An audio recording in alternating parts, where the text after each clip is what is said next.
जय गुरुदेव। और आज आप लोगों को एक ऐसी जानकारी दे रहा हूँ जो दुर्लभ होने के साथ साथ में महत्वपूर्ण भी है और हमारे जानने योग्य भी है, समझने योग्य भी है। क्योंकि हमको जब तक हम ज्ञान को उपलब्ध नहीं होंगे, जब तक हमारा जीवन सुखमय नहीं होगा, हम इस बात को माने या ना माने, और हमें अपने धर्मशास्त्रों का और पुराणों का, उपनिषदों का अध्ययन करना चाहिए और हमें इनको श्रवण करना चाहिए। लेकिन व्यक्ति एक दकियानुसी सोच में जी रहा है कि इनको पढ़ने से क्या होगा। लोग बड़ी बड़ी डिग्रियां प्राप्त कर रहे हैं और बड़ी बड़ी डिग्रियां प्राप्त करने के साथ साथ में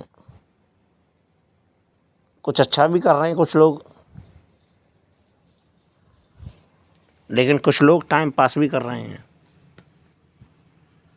और कुछ लोग ऐसे डिग्री वाले हैं कि जो डिग्री लेके घूम रहे हैं कि हमको कोई नौकरी दे दो, नौकरी दे दो, नौकरी दे दो।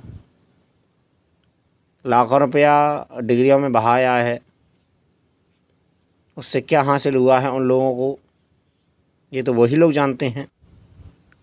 लेकिन हाँ, ज़्यादा से ज़्यादा ऐसा माना जा सकता है, ऐसा देखा जा रहा है वर्तमान में कि जो ज़्यादा डिग्री वाले हैं वो ज़्यादा घूम रहे हैं। तो डिग्रियों का क्या महत्व है ये तो एक अलग विषय है। मूलतः मेरी बात जिस बात पर केंद्रित है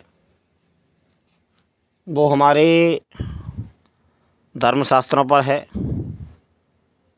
और पुराणों पर है, वेदों पर है, उपनिषदों पर है। और वेद के विषय में मैं आपको जानकारी दूं कि वेद को पढ़ें नहीं, वेद को सुने। संत ज्ञानी के मुंह से संत उसको सुने वेद को कि वेद में क्या लिखा है।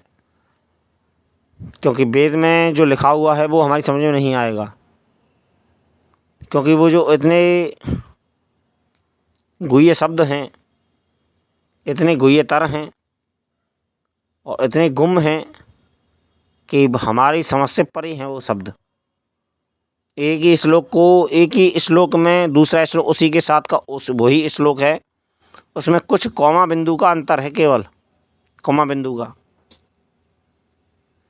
कॉमा बिंदु होने के साथ साथ में ही वो श्लोक बदल जाता है।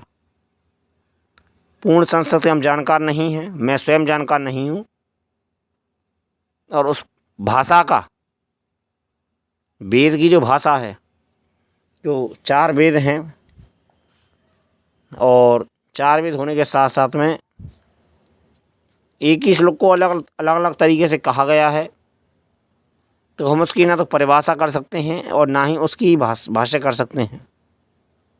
तो हमें एक बात और कि वेद को पढ़ने से ज़्यादा वेद को सुनने का ज़्यादा फल है। जो परमात्मा की कोटि में है, परमात्मा के यहाँ है, वेद को पढ़ने से ज़्यादा वेद को सुनने का ज़्यादा फल है, प्राप्त होता है। ये तो वेद का अंतर बता रहा हूँ मैं।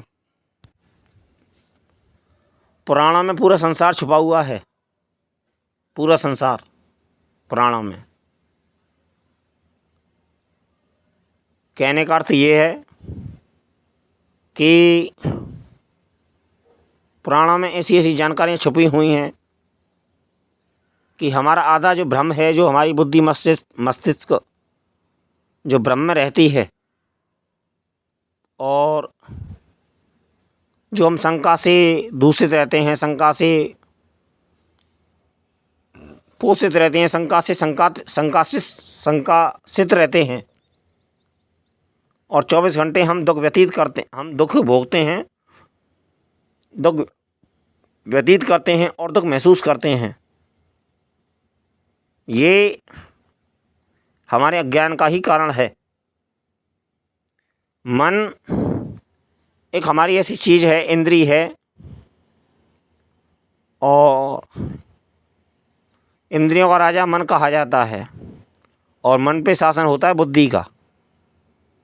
तो मन जो है, मन हमारा जो मान लेता है वो हमारे लिए सत्य होना चाहिए, और जो सत्य है वही सत्य है। मन एक उस चीज़ को सत्य मान लेता है जो उसके अधिकार में आती है। मेरे इस बात के दो पहलू हैं। इस बात को अच्छी तरीके से समझ लीजिए। मन जिस बात को मान लेता है वो सत्य है। सत्य इसलिए है कि मैंने स्वीकार कर लिया,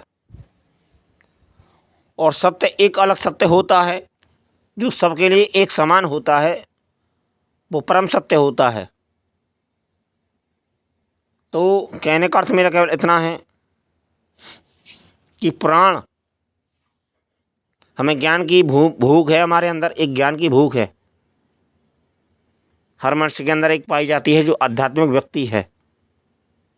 जो आध्यात्मिक व्यक्ति है उनके अंदर एक भूख होती है, और भूख होने के साथ साथ में हमें अपने प्राणों का अध्ययन करना चाहिए, और प्राणों को अध्ययन करने के साथ साथ में हमें उनको समझने का प्रयास भी करना चाहिए। प्राणों से बहुत से रहस्य खुलते हैं, और बहुत ऐसी चीज़ें हैं जो हमको प्राप्त होती हैं, लेकिन हम कितने सजग हैं और हम कितने, हम आज जिस दुनिया में जी रहे हैं वहाँ इज्जत क्या चीज़ है, और इज्जत के साथ साथ में सत्य क्या है, और परम सत्य क्या है, और संपूर्ण सत्य क्या है, इस विषय में हमको खोज करनी चाहिए। और खोज करने के साथ साथ में हमको उस चीज़ को समझना भी चाहिए। परम सत्य परमात्मा है। सत्य जो है वो सत्य है कि सत्य हमको बोलना चाहिए, और सत्य के साथ में धर्म भी जुड़ा हुआ है। सत्य से ही धर्म का पालन पोषण होता है। कलयुग में भी सत्य होता है, सतयुग में भी सत्य होता है, कलयुग में भी सत्य होता है, द्वापर त्रेता में भी सत्य होता है। सत्य चारों युगों में होता है। हम कितना उसको धारण करते हैं एक अलग विषय है, लेकिन मेरा जो विषय था कि पुराण संसार हैं, और हमको पुराणों का सहारा लेना चाहिए और पुराणों को अध्ययन करना चाहिए। पुराणों में जो ज्ञान छिपा हुआ है, हमारे सनातनी व्यक्तियों को इस चीज़ का ज्ञान ही प्राप्त नहीं है। पुराणों में जो ज्ञान छिपा हुआ है वो ना तो हमें पता है, ना हमें ज्ञान है, ना हम उसे देना चाहते किसी को। ये अपराध है, ये बहुत बड़ा अपराध है। और जो हमें प्राप्त होता है वो हमें आधा अधूरा प्राप्त होता है। आधा अधूरा प्राप्त होने के साथ साथ में हमें इस चीज़ को भी ध्यान में रखना चाहिए कि हमारे को सामाजिक कर्तव्य भी हैं। पुराण वैसे 18 कहे जाते हैं, लेकिन शिव महापुराण के अनुसार पुराण 26 हैं, लेकिन कॉमन 18 ही कहे जाते हैं। तो एक अलग विषय है, इस विषय को आगे विस्तार से समझाएंगे, आगे विस्तार से बताया जाएगा, ऐसी कोई बात नहीं है। लेकिन जो हमारे समझने योग्य बात है, जो जानने योग्य बात है, मैं तुम्हें एक बात और बताता हूँ। हर जाति और हर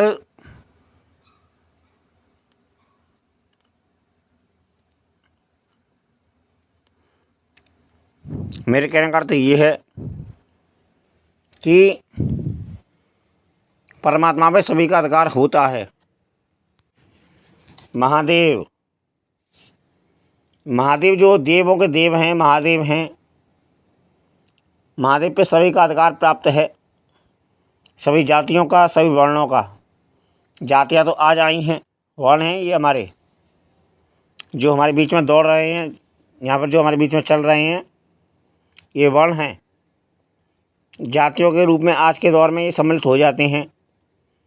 आज के दौर में इनको जातियाँ कहा जाता है। शिव जी जो हैं,